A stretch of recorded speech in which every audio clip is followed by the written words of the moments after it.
To big cinema. హిట్లతో సందడి చేయాల్సిన కుర్ర హీరోలకి అసలేమైంది?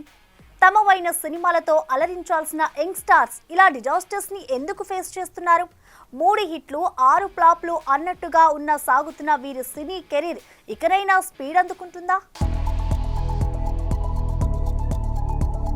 హీరోలు కెరీర్లో యమ స్పీడ్ చూపిస్తుంటే టైర్ 2 హీరోలు మాత్రం సాలిడ్ సక్సెస్ కోసం చక్కర్లు కొడుతూనే ఉన్నారు. క్రాక్, ధమాకా వంటి వరుస విజయాల తర్వాత Tiger Nageswara Rao, Ravanasura, mister Bachchan, Eagle వంటి వరుస అపజయాలతో డీలా పడ్డాడు మన మాస్ మహారాజ్. ఇక మాస్ జాతర మూవీతో అయినా హిట్ కొడతాడో లేదో చూడాలి. యంగ్ హీరో రామ్ పోతినేని పరిస్థితి కూడా ఇంచుమించు ఇదే విధంగా ఉంది.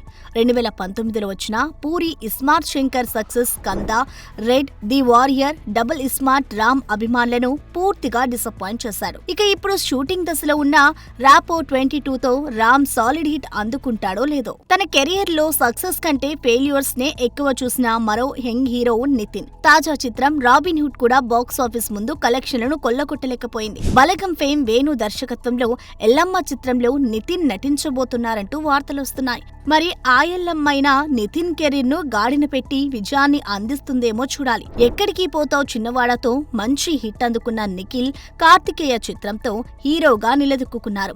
అయితే ఆ చిత్రానికి సీక్వెల్ గా వచ్చిన కార్తికేయ 2 పాన్ ఇండియా స్థాయిలో మంచి సక్సెస్ ను అందించిన ఆ తర్వాత నిఖిల్ కెరీర్ పూర్తిగా గాడి తప్పింది. ఇక ఇప్పుడు స్వయంభూ మూవీతో తన అదృష్టాన్ని పరీక్షించుకోనున్నారు హీరో నిఖిల్. వెనుక మెగా, అక్కినేని అనే స్టార్ ట్యాగ్స్ ఉన్నప్పటికీ ఒక్క విజయం కోసం ఎదురు చూస్తున్నారు ఈ బ్రాండ్ వారసులు. అటు మెగా హీరో వరుణ్ తేజ్ కూడా తొలి ప్రేమ విజయం తర్వాత ఆ స్థాయి సక్సెస్ ను చూడలేకపోయారు. ఇక అక్కినేని అఖిల్ సుసింద్రి మూవీతో అతి చిన్న వయసులోనే సినీ రంగ ప్రవేశం చేసిన ఈ కుర్ర హీరో ఖాతాలో ఇప్పటి వరకు ఒక్క అదిరిపోయే హిట్ కూడా లేకపోవడం గమనార్హం. ఇంతకు ముందు ఒక హీరో, ఒక హీరోయిన్, ఒక విలన్, ఒక కమీడియన్ అన్నట్టుగా ఉండేది సినీ పరిశ్రమ వ్యవహారం. సినిమా తన భాష పరిధులను పెంచుకోవడంతో కథతో పాటు కాస్టింగ్ కూడా తన పరిధుల్ని భారీగానే పెంచుకుంటుంది. తాజాగా సెట్స్ పైకి వెళ్లేందుకు సిద్ధమైన ఈ పాన్ ఇండియా మూవీ కూడా నాకు ఒకరు కాదు చాలా కథానాయికలు కావాలి అంటూ డిమాండ్ చేయడంతో ఏకంగా 5 అగ్ర కథానాయకులని రంగంలోకి దింపుతున్నాడట ఈ క్రేజీ డైరెక్టర్. పుష్పరాజ్గా ఇండియన్ సినీ ఇండస్ట్రీ రికార్డ్స్ ని తిరగరాసిన బన్నీ తన తర్వాతి సినిమాని అట్లీకి కమిట్ అయిన సంగతి తెలిసిందే. బడ్జెట్ 600 కోట్లని, మేకింగ్ హాలీవుడ్ రేంజ్ లో ఉంటుందని ఇలా సినిమా తాలూకు అప్డేట్ సోషల్ మీడియాలో హైలైట్ అవుతూ ఉండగా లేటెస్ట్ గా వచ్చిన మరో క్రేజీ న్యూస్ ఫ్యాన్స్ కి మంచి కిక్కిస్తోంది. అవును, జూన్లో సెట్స్ మీదకు వెళ్లేందుకు సిద్ధమైన ఈ భారీ ఎమోషనల్ యాక్షన్ ఎంటర్టైనర్లో ఒకరు కాదు, ఇద్దరు కాదు, ఏకంగా 5 అందాల భామలు తళుక్కుమనబోతున్నారన్న వార్త ఇప్పుడు నెట్టింట గట్టిగా చక్కర్లు కొడుతోంది. వీరిలో ఇప్పటికే దీపికా పదుకునే, మృణాల్ ఠాకూర్, జాన్వీ కపూర్లు సెలెక్ట్ అయ్యారని, లేటెస్ట్ టాలీవుడ్ సెన్సేషన్ భాగ్యశ్రీ బోర్సేతో చర్చలు జరుగుతున్నాయని, ఇక మరొక నాయిక కోసం సర్చింగ్ జరుగుతోందని సోషల్ మీడియాలో వార్తలు వైరల్ అవుతున్నాయి. ఒకవేళ ఇదే కనుక నిజమైతే అల్లు అర్జున్ ఫ్యాన్స్ కిది మంచి ఐ ఫీస్ట్ అనే చెప్పాలి. ఇక ఈ సినిమాని సన్ పిక్చర్స్ పతాకంపై కళానిధి మారన్ నిర్మిస్తుండగా అట్లీ తొలిసారి టాలీవుడ్ లోకి ఎంట్రీ ఇస్తున్న సంగతి తెలిసిందే. ఇక ఇదివరకే లాస్ ఏంజల్స్ లోని ఓ స్టూడియోలో Allu Arjun Hollywood technicians director అట్లీపై స్పెషల్ వీడియో చేసి రిలీజ్ చేసి అంచనాలను భారీగా పెంచింది చిత్ర యూనిట్. చూడాలి మరి తాజాగా చక్కర్లు కొడుతున్న ఈ 5 భామల ఎంట్రీ గాసిప్స్ పై మేకర్స్ ఎప్పుడు క్లారిటీ ఇస్తారో. ఇండస్ట్రీలో అందం, అభినయం కలగలిసి ఉన్న ముద్దుగుమ్మలు చాలా తక్కువ. అలాంటి భామలు ఇలా ఎంట్రీ ఇచ్చారో లేదో మాకు కావాలి అంటూ క్యూలో ఉంటారు మూవీ మేకర్స్. అలా మొదటి సినిమాతోనే ఇండస్ట్రీని తన వైపు తిప్పుకున్న ఈ ముద్దుగుమ్మకి అవకాశాలు కూడా అలాగే వస్తున్నాయి. అయితే భారీ సినిమాల్లో ఛాన్సులు వస్తున్నాయని ఆనందించేలేపే ఇదిగో ఇలా కాంట్రవర్సీలు చుట్టుముట్టడంతో తల పట్టేసుకుందట ఈ కన్నడ భామ. అస్సాం బ్యూటీ కాయాదు లోహర్ వరుస సినిమాల్లో ఛాన్సులు దక్కించుకుంటుందని ఆనందించేలోపే వరుస కాంట్రవర్సీలలో చిక్కుకుని నెగిటివిటీని మూటగట్టుకుంది. 5 ఏళ్ల క్రితం శ్రీవిష్ణు అల్లూరి చిత్రంతో సినిమాల్లోకి ఎంట్రీ ఇచ్చి ఇటీవల తమిళ చిత్రం డ్రాగన్తో మంచి గుర్తింపు తెచ్చుకుంది. డ్రాగన్ సినిమా విజయంతో తమిళ, తెలుగు చిత్ర పరిశ్రమలో రాత్రికి రాత్రే సూపర్ స్టార్ అయిపోయిన ఈ అమ్మడికి ఈడీ అధికారుల నుంచి ఇబ్బందులు ఎదురయ్యే అవకాశం ఉందని తెలుస్తోంది. తమిళనాడులో సంచలనం రేపిన టాస్మాక్ కుంభకోణంలో పాల్గొన్న పాల్గొన్న వారు నిర్వహించిన నైట్ పార్టీకి ఏకంగా 35 లక్షలు తీసుకున్నట్లు తెలుస్తోందట నటి కాయాదు. తస్మా కుంభకోణం విషయంలో తమిళనాడు వ్యాప్తంగా కొద్ది రోజులుగా ఈడీ అధికారులు సోదాలు నిర్వహిస్తున్న విషయం తెలిసిందే. ఈ క్రమంలోనే కాయాదు లోహార్ పేరు తెరపైకి వచ్చినట్టు తెలుస్తోంది. ఇలా కాయాదు లిక్కర్ స్కామ్ లో ఇరుక్కుందన్న వార్త తమిళనాడు మీడియాలో వైరల్ అవడంతో కోలీవుడ్ ఇప్పుడు షేక్ అవుతోంది. అయితే ఈ ఆరోపణలపై కాయాదు లోహార్ ఫైర్ అయ్యిందని, అంతా ఫేక్ అని చెప్పిందని వార్తలు వస్తున్నప్పటికీ ఎక్కడా అఫీషియల్ గా ఈ విషయాన్ని ఖండిస్తూ స్పందించకపోవడం గమనార్హం. చూడాలి మరి వరుస సినిమాలతో జెట్ స్పీడ్ లో దూసుకెళ్తున్న ఈ అమ్మడు స్కామ్ పై ఎలాంటి సంగతులు చెబుతుందో. అంచనాలని భారీగా పెంచేసుకుంటున్న కూలీ ఇప్పుడు నాగ్ చేతిలోకి రానుందా? పెద్ద బ్యానర్స్ ని కాదని మన టాలీవుడ్ కింగ్ ఈ సినిమాని తెలుగులో విడుదల చేస్తున్నాడా? సినీ క్యామియోగా కనిపించిన ఈ మన్మధుడు కూలీ కోసం మరోసారి డిస్ట్రిబ్యూటర్ గా అవతారం ఎత్తనున్నాడా? అసలు కూలీ పలుకుతున్న రేట్ ఎంత? Let's have a look. తోటి హీరోలంతా వరుస సినిమాలతో దూసుకెళ్తుంటే నాగ్ మాత్రం డిస్ట్రిబ్యూటర్ అవతారం ఎత్తబోతున్నాడని తెలుస్తోంది. అవును, అప్పుడిప్పుడు నాసామి రంగాలో హీరోగా కనిపించిన నాగ్ ఆ తర్వాత క్యామియోలకే పరిమితమై కూలీ, కుబేరా సినిమాలో నటించిన సంగతి తెలిసిందే. అయితే తెలుగులో ఆగస్టు 14న ప్రేక్షకుల ముందుకు రాబోతున్న రజనీ కూలీ సినిమాకున్న డిమాండ్ చూసి తెలుగులో తానే విడుదల చేస్తే ఎలా ఉంటుందని ఆలోచన చేస్తున్నట్టు సమాచారం. అయితే డిస్ట్రిబ్యూషన్ చేయడం నాగ్కి కొత్తేమీ కాదు. అన్నపూర్ణ స్టూడియోస్ మీద ఆయన అనేక పెద్ద, చిన్న సినిమాలను నిర్మించిన నాగ్ ఎన్నో చిత్రాలను డిస్ట్రిబ్యూషన్ చేశాడు కూడా.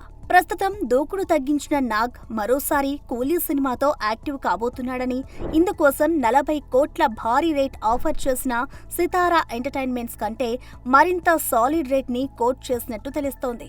అయితే రజనీ గత చిత్రం వెట్టయ్యాన్ కన్నా ఇది 4 రెట్లు ఎక్కువ కావడం ఇక్కడ విశేషం. ఒకవేళ వేరెవరిని కాదని కూలీ సినిమా నాగార్జున చేతిలో పడితే మాత్రం సినిమా మరిన్ని అంచనాలని పెంచుకోవడం ఖాయం. చూడాలి మరి సెంచరీకి చేరువై సినిమాలని స్లో చేసిన నాగ్ ఈ కూలీ సినిమాతో ఎన్ని లాభాలు అకౌంట్లో వేసుకుంటాడో. కాదేది ట్రోలింగ్ కి అనర్హమంటూ ఇండస్ట్రీలో ఏ చిన్న విషయాన్నైనా భూతద్దంలో పెట్టి మరీ ట్రోల్స్ చేస్తుంటారు నెటిజన్లు. అయితే వీరిలో కొంతమంది మనకెందుకులే అని సైలెంట్ గా ఉంటే మరికొంతమంది కామెంట్ చేసిన వారిని ఏకిపారేస్తుంటారు. మొన్నటికి మొన్న త్రిష, ఖుష్బులు ఇలాగే ట్రోలర్స్ కు స్ట్రాంగ్ కౌంటర్ ఇవ్వగా ఇప్పుడు నేను తక్కువ కాదంటూ ఫైర్ అవుతుంది బాలీవుడ్ వెటరన్ బ్యూటీ ఐశ్వర్యరాయ్. తాజాగా ఇలాగే ట్రోలింగ్ బారిన పడింది అందాల సుందరి ఐశ్వర్యరాయ్. ప్రతిష్టాత్మక 78వ కేన్స్ ఫిలిం ఫెస్టివల్లో నుదుటిన సింధూరంతో స్పెషల్ అట్రాక్షన్ గా నిలిచిన ఈ వెటరన్ బ్యూటీ బాడీ షేమింగ్ కి గురవడంతో ఒక్కసారిగా ఫైర్ అయిపోయింది. బరువు బాగా పెరిగిపోయి ఆంటీలా తయారైందని, బాడీపై కేర్ తీసుకోవట్లేదని నెటిజన్లు బాగా ట్రోల్ చేయడం మొదలుపెట్టారు. దీంతో నేను బరువు పెరిగితే మీకొచ్చిన సమస్య ఏంటి, నేను బరువు పెరిగినా లేక ఒంటికి నీరు పట్టిందా అనే దానిపై మీకెందుకంత ఆసక్తి, అది నేను చూసుకుంటాను కదా అంటూ ఘాటుగానే కౌంటర్ ఇచ్చింది ఇష్. ఏది ఏమైనా సినీ తారాల్ని సినిమాల వరకే అభిమానించాలి, కానీ ఇలా ట్రోల్స్ చేస్తూ వారిని డీమోరలైజ్ చేయడం మంచిది కాదని ఈ నెటిజన్లు ఎప్పుడు తెలుసుకుంటారో. నిఖిల్ దేవాదుల హీరోగా నటిస్తున్న cinema Ghatikachalam. OSS entertainment banner పై ఎంసీ రాజు నిర్మిస్తున్న ఈ చిత్రానికి అమర్ కామిపల్లి దర్శకత్వం వహిస్తున్నారు. ఇక ఈటీవీ ప్రభాకర్, ఆర్వికా గుప్తా, జోగి నాయుడు, సంజయ్ రాయ్ కీలక పాత్రలు పోషిస్తున్న ఈ సినిమా త్వరలో విడుదల కానున్న సందర్భంగా ట్రైలర్ ని లాంచ్ చేసింది చిత్ర యూనిట్. ఘటికాచలం టైటిల్ సౌండ్ చాలా పెద్దది, కానీ చాలా బుల్లి సినిమా అండి. కంటెంట్ మాత్రం టైటిల్ లాగే చాలా మంచి కంటెంట్. సో ఇంత మంచి ప్రయత్నాన్ని చేసిన అమర్ గారికి విష్ ఆల్ ది బెస్ట్. ఇలాంటి చిన్న సినిమా మంచి కాన్సెప్ట్ని రిలీజ్ చేస్తున్న మారుతి గారికి, ఎస్కేఎన్ గారికి నా హృదయపూర్వక థ్యాంక్స్, నమస్కారాలు. ఇది నా ఫస్ట్ మూవీ అండి. నేను ఇప్పటివరకు 70 మూవీస్ చేసిన ఇదే నా ఫస్ట్ మూవీలా చేశాను. నేను సినిమా అవడం చిన్న సినిమా అయినా మేము పెద్ద సినిమాలాగే చేసాము. Cameraman, director sir, writer sir అందరూ, మ్యూజిక్ అందరూ వి వర్క్ వెరీ హార్డ్. చాలా ఎక్కువ వర్క్ చేసామండి మేము. బ్యాక్ వెనకాల కూడా ఓన్లీ కెమెరా ముందే కాకుండా చాలా చాలా కష్టపడి చాలా రాసుకొని అంత బాగా క్రియేటివ్గా చూసుకొని చేసాము. అండ్ మీరు అందరూ చాలా ఎంజాయ్ చేస్తారు అనుకుంటున్నాను. టీజర్ చూశారు. టీజర్ కూడా చాలా మంచి రెస్పాన్స్ వచ్చింది. ఇప్పుడు ట్రైలర్ కూడా వచ్చింది. ట్రైలర్ కూడా మీ అందరికీ నచ్చిందని కోరుకుంటున్నాను. అండ్ ఎన్ని సినిమాలు చేసినా, ఎంత పెద్ద సినిమా చేసినా, సినిమా రిలీజ్ చేయడమే ఒక పెద్ద థింగ్ అండి. దానికి మాకు ఒక చిన్న సినిమాని ఇక్కడ వరకు తీసుకొచ్చినందుకు మారుతి గారికి, ఎస్కేఎన్ గారికి చాలా థ్యాంక్స్ అండి. ఏ సినిమా అయినట్టయినా మేము చాలా కష్టపడి చేసాం, ఇష్టపడి చేసాం, ఫ్యామిలీలో చేసాం, పిక్నిక్లో చేసాం. ఎన్ని మాట్లాడినా సరే మాట్లాడాల్సింది కంటెంట్. ఆ కంటెంట్ ఈ సినిమాలో ఉందని నేను చూసినప్పుడు నమ్మాను. సో అమర్ గారికి, అలాగే ఎంసీ రాజు గారు నిర్మాత, ఆయన మన మధ్య లేరు అంటే అమెరికాలో ఉన్నారు, యూఎస్లో ఉన్నారు, బహుశా అలాగే చూస్తుండొచ్చు ఆయన. అలాగే ఇటలీ మ్యూజిక్ ఫ్లావియో, మనకి తెలిసిన హాలీవుడ్ పేర్లు తక్కువ కాబట్టి ఫ్లావియో అంట. ఆయనది చాలా, ఆయన సంగీతం బాగా ఇంటెన్స్ అంటే కాదండి, ఇంటెన్స్ అంటే తీవ్రమైన, డీప్, లోతు, ఇలాంటి పదాలు తెలుసు నాకు. Raj Kamal films international, Madras talkies, red giant సంస్థలు సంయుక్తంగా నిర్మిస్తున్న cinema tug life. Kamal Haasan, Trisha ప్రధాన పాత్రలు పోషిస్తున్న ఈ సినిమాలో షింబు, జోజు జార్జ్, నాజర్, తనికిళ్ల భరణి, అభిరామి తదితరులు కీలక పాత్రలు పోషించారు. ఇక ఈ సినిమా శ్రేష్ఠ మూవీస్ ద్వారా జూన్ 5న తెలుగులో విడుదల కానున్న సందర్భంగా ప్రెస్ మీట్ నిర్వహించింది మూవీ టీం. నాకు చాలా చాలా సంతోషంగా ఉంది whenever I come to Hyderabad. For me, Hyderabad is second home. I've said it many times before. And extra special ga undi to be here promoting Thug Life. I want to thank the team. It's been a beautiful journey. I'm so happy to be traveling with them. I'm so happy to see you all. And thank you for the love that you have given me over decades. And even when I didn't do Telugu films for a while, you still consistently gave me that love. Chala, chala, chala thanks. I will always love you. Thank you. Always Telugu audience been very special for me, because in my beginning stages, my very important film for me, Manmada. So I will never ever forget the response you guys gave for me, the love. Very very happy. But oka gap అయిపోయింది, so year after a gap it won't happen, I think. So very happy to be back here in Thug Life. Look at the performance here and look at the romance there. It's fantastic.